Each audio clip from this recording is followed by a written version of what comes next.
দাঁড়া হন, দয়াপূর্বক এই গুরুত্বপূর্ণ হাদিসটি উপরে টান দিয়েন না।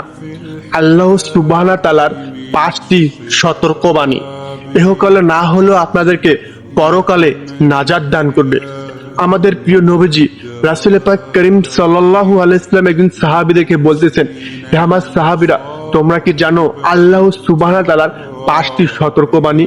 সাহাবীরা বললেন, আল্লাহ ও আল্লাহর রাসূলে ভালো জানেন, আমরা জানি না, আপনি আমাদেরকে বলে দিন। আল্লাহর রাসূল বললেন, আল্লাহ সুবহানাহু তাআলার 5টি সতর্কবাণী। প্রথমত, তোমরা জেনার ধারের কাছে যেও না, নিশ্চয় এটি লজ্জাজনক ও ধ্বংসের পথ।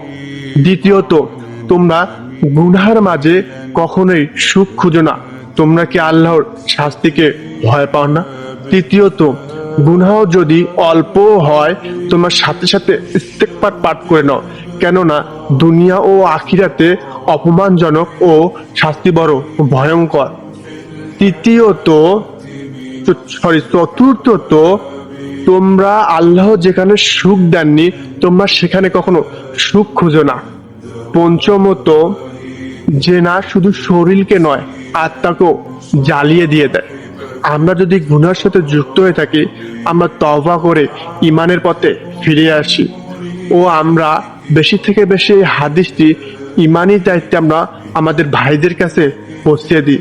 কেননা আমার নবীজি বলেছেন, আমার রেখে যাওয়া বলে যাওয়া হাদিসগুলোকে তোমরা ইমানি দায়িত্বে আমার অন্য উম্মতের কাছে পৌঁছিয়ে দেবে। কেননা আমি নবী চিরকাল দুনিয়ার বুকে থাকবো না, আমার রেখে যাওয়া বলে যাওয়া হাদিসগুলো কিয়ামত পর্যন্ত রয়ে যাবে।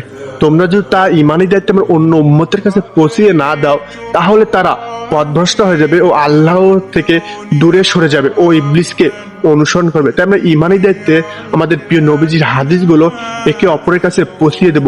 বিনিময়ে আল্লাহ সুবহানাহু তাআলা আমাদের প্রতি রহম করবে ও হাসরের মাঠে আমাদের প্রিয় নবীজি আমাদের জন্য আল্লাহর দরবারে বিশেষভাবে সুপারিশ করবে।